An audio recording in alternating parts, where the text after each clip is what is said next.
you go from 0 to asking to buy something and you've done nothing to warm people up, that's another reason that we see conversions not happen. Just make it so easy for them to give you money. Well, welcome back to the podcast. Hi, Nell. Hey. How are you? So long that we haven't seen each other. Like 5 minutes. Oh, okay. Listen, friends. So Nell and I just got done recording episode 392. It's the one that'll be, wherever you watch podcasts at, it's the one right before that. And so stop right now if you have not already went and watched or listened to that, and go listen to part 1. Because that's going to make part 2 make a lot more sense. But we're talking about traffic and conversion on these podcasts. We talked about traffic on part 1. This is part 2. We're going to talk about conversion. And the reason Nell and I wanted to do a podcast on this topic is because so often we see women, especially the women who are like in our mastermind or in our Better Way program, who maybe are not having the type of sales numbers that they want. And they don't understand that it's probably not necessarily that nobody wants to buy what you have. It's just that you don't have either enough traffic, or once you have traffic, you don't have enough people converting. So we wanted to talk about that today. Like I said, go back and watch part 1, which is all about traffic. Today is all about conversion. So Nell, do you want to define for people what conversion is? Yes. So conversion is how of the people who land on your sales page, land on your thing, actually buy.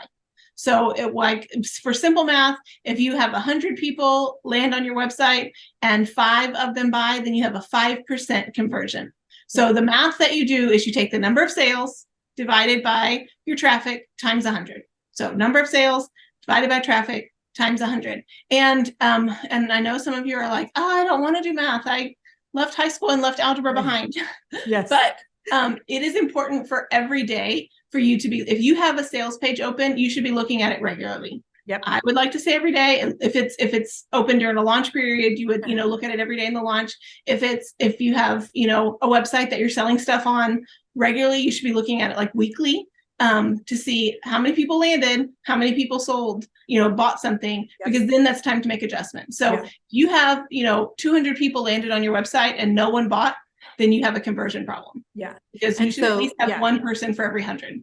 So that is, and I hope you guys just heard what Nell said. If you have 200 people who land on your website, nobody bought, then you've got a problem with your conversion. So what we wanted to do today is give you some steps that you can take, some tips from Nell and I, to increase your sales page conversion. Because, if you've got the traffic, it's a bummer when they don't actually buy when they're there. And there's some very specific reasons a lot of times why they don't buy. So that's what we're going to talk about right now. So the first thing I want to talk about is just making sure that on your sales page, it is so clear what it is that you're selling, who it is for, and that you have a call to action button in the header. So what Nell and I have seen many times, and we do a lot of like website audits, for lack of a better word, for the women who are in our mastermind, is there's sometimes, I know everybody that's listening to this, you know exactly what I'm talking about. You land on somebody's sales page for a course or for a group, and you've got to scroll down like 10 pages before you even see like a buy now button.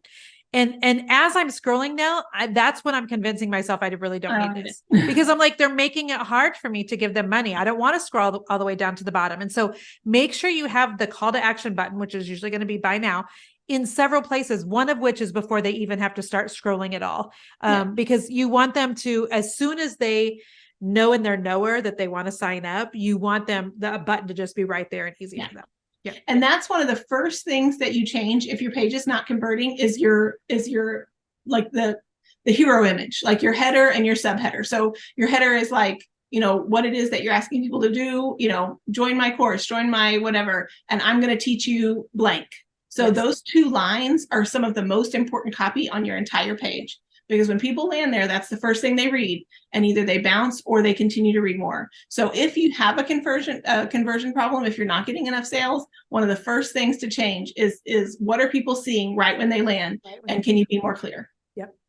One of the other things is when people land on a sales page now, there should only be the sales page and no like menu at the top, no other header and footer and a coupon and a get a freebie, nothing at the top that says like the about page and the here's where you find my book page. Like, it has to be squeaky clean.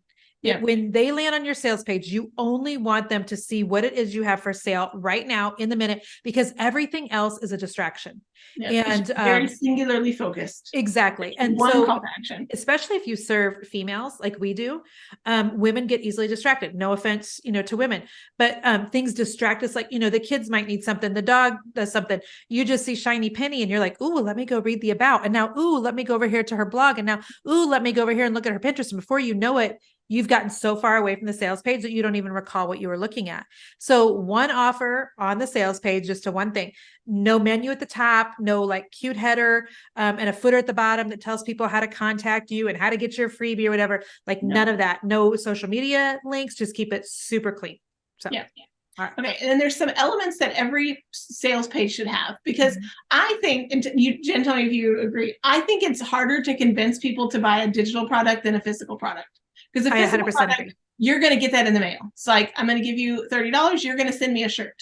Yeah. But whenever it's a digital product, people are like, you're not sending me a shirt. So how am I going to be sure that this is going to work? Like that. But also, unlike a physical product, like I get emails every single day from Athleta, and I get emails every single day from Evereve. Like when you look at a pair of, joggers there, it'll show you that 1,215 people gave it a 5-star review. So that makes you like feel more comfortable about hitting the buy now button. But on a digital product, that's not there. Right. So we have to add that with things like testimonials, social proof as seen on, those kind of things. So other people that have purchased before, their testimonials, like if you've coached a certain number of women, if you're teaching business, have you made X number of dollars? Does your podcast have X number of downloads? Have you been in business X number of years? Do you have some certifications? Awards, anything like that? Awards, absolutely. So all of that should be included, because you're doing that, convincing people that that you're legit and this is going to be good. Yeah. And while you're convincing people that you're legit and this is going to be good, also just make it so easy for them to give you money. It is astounding to me how many businesses make you jump through hoops to be able to give them money. Jason the other day was like, I just want to pay this dude for our insurance thing. He's like, but they want to send something in the mail. There's no like checkout now button.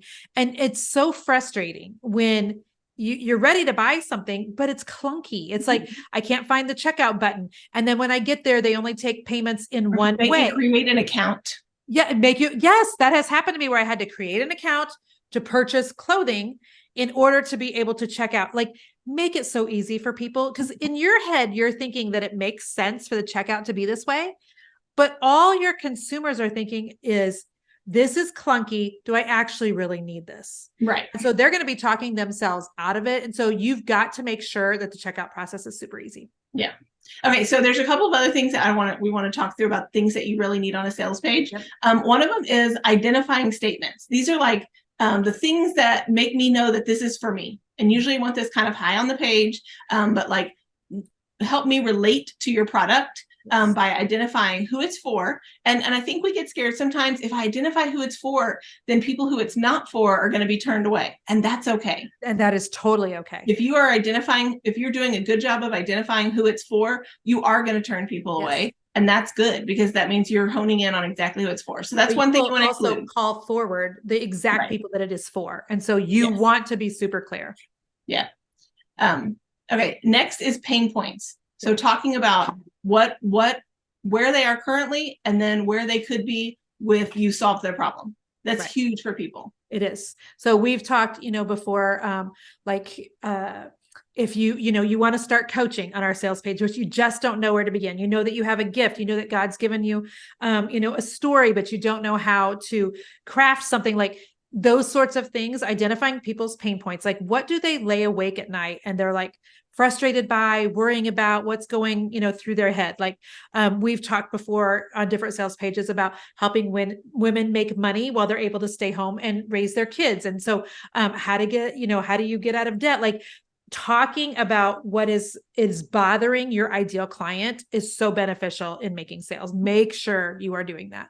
And just like what you were talking earlier with, the identifying statements, there will always be outliers. There will always be people that don't fit that exactly, or don't actually have that exact pain point. But what I have found is people want to get fancy on their sales pages, and they want to like make it sound elevated. And in doing that, it's like confusing and people can't identify with it. And then they're like, yeah, I have no idea actually what this is, or if it's for me. And then you lose a sale. Yeah, I love that you always say, what are people lying awake at night saying? Because you're right. So many times people put copy on their sales page that's like, I help you, find your identity in this and like all of this. And no one at night is like, if I could only find my identity or whatever it is, like so often that's just not the language that your people are using. What I would lay away at night and say perhaps is though, like, there's got to be something more to life than this. Like, I feel like dead inside and I'm just going through the motions. Like there has to be something that makes me feel alive again. Like that's what that sort of thing is what will draw people forward and help you in clarifying what it is that you offer and who actually needs it. So. Yeah. And while we're doing that, let me just say this now. So many people on the sales page talk way too much about themselves. Yes. And I think that they do it because they want to like show that I know what I'm talking about. I'm an expert in this. This was my grandfather's business that he passed on to me. And I like milking cows and they, they're adding things that is precious, but precious doesn't make sales. Right. And so the only stuff that I want you to put on the sales page that has to do with you is super pertinent information that will help to build trust of people, but keep it tight, keep it small. It needs to be way more about your ideal client than it does to need to be about you. Yes, 100%. Okay, the other thing you should be doing on a sales page to get more conversions is to overcome the objections before people have them. So like whenever like, what are the top 10 reasons that people might not want to buy whatever it is you're offering? Then you should hit all 10 of those before you even show them the price. Or, like if you're thinking this, here's why that's not true. If you're thinking this, here's why it's not true. But you should spend your sales page overcoming those objections. You can also do that in the FAQ section. Yes. You should always have like, commonly asked questions or, FAQs. You can say, you might be thinking this, or this might be a question, and here's the answer. So you have an answer before people even let those objections really sink in. Because we try, even if we're interested in something, a lot of times it's just human nature to start talking ourselves out of it right away. So I also want to make sure that people are focusing on the benefits and not the features of the course, of the membership, of the, whatever that is that they're selling, consulting.